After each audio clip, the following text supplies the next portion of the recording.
அதாவது திருச்சி சென்னை தேசிய நெடுஞ்சாலை சஞ்சீவி நகர் பகுதியில் சிக்னல் இருக்கிறது. இந்த சிக்னல் பகுதியில் திருச்சியிலிருந்து அதாவது சென்னையிலிருந்து தென் மாவட்டங்களுக்கு செல்லக்கூடிய வாகனங்களும், அதே போன்று தென் மாவட்டங்களுக்கு சென்னை செல்லக்கூடிய வாகனங்களும் இணைக்கக்கூடிய பகுதியாக இந்த சிக்னல் இருக்கிறது.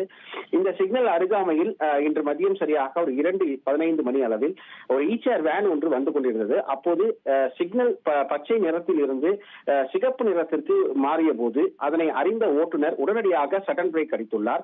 அப்போது அந்த வேனுக்கு பின்னால் வந்த அரசு பேருந்து ஒன்று வேகமாக அதன் வேன் மீது மோதியது.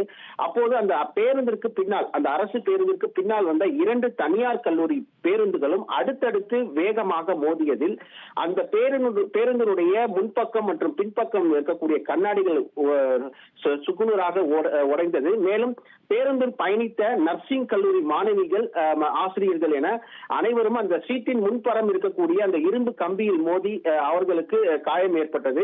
இதில் 10க்கும் மேற்பட்ட மாணவிகள் மற்றும் ஆசிரியர்களுக்கு லேசான காயம், ஆசிரியருக்கு ஒரு சிலருக்கு கொஞ்சம் பலத்த காயம் ஏற்பட்டு அவர் அனைவரும் தற்போது அரசு மருத்துவமனையில் சிகிச்சை எடுத்து வருகின்றனர். இந்த சம்பவம் அந்த பகுதியில் ஏற்பட்ட உடனே அந்த பகுதி முழுவதும் ஒரு போக்குவரத்து நெரிசல் ஏற்பட்டது.